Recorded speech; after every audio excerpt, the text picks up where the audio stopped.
Vote bank Naveen Yadav గెలిపించింది. సామాజిక వర్గాల కాంబినేషన్ కుదిరింది.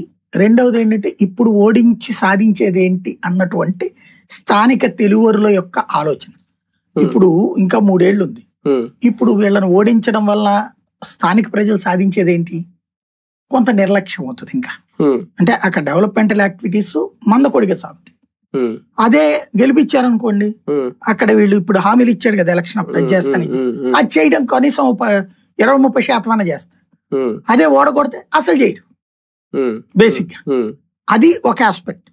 కాంబినేషన్ అంటారా, 1,12,000 దాకా ముస్లింలు ఉన్నారు. అలాగే బీసీలు 29,000 దాకా ఉన్నారు.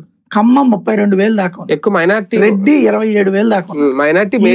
4 కాంబినేషన్ కలిపేటప్పటికి ఈ మెజారిటీ వచ్చింది అనుకోవాలి. ఒకప్పుడు మైనార్టీ ఓట్ బ్యాంక్ అంటేనే బీఆర్ఎస్ లేదంటే టీఆర్ఎస్ కేసీఆర్ వైపు ఉంటది అనేది కదా, ఎందుకంటే ఓవైసీతో అక్కడ వీళ్ళు ములాఖత్తు ఉంది అనేది. ఇప్పుడు సడన్ గా ఓట్ బ్యాంక్ ఇటు ఎందుకు వచ్చేసింది?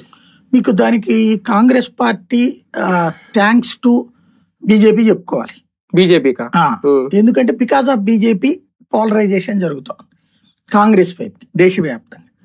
ఇదివరకు ఏంటంటే ఒకప్పుడు కాంగ్రెస్ పార్టీకి బీసీ లేదు, ఎస్సీ ఎస్టీ మైనార్టీలు ఓట్ బ్యాంక్ కాంగ్రెస్, ముస్లింలు క్రిస్టియన్స్.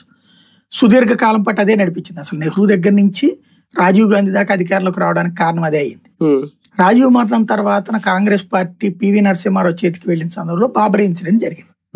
బాబరీ ఇన్సిడెంట్ అప్పటి నుంచి ముస్లింలందరూ తిరగబడి వ్యతిరేకించి కాంగ్రెస్ ని ప్రాంతీయ పార్టీలను గెలిపించడం ప్రారంభించారు.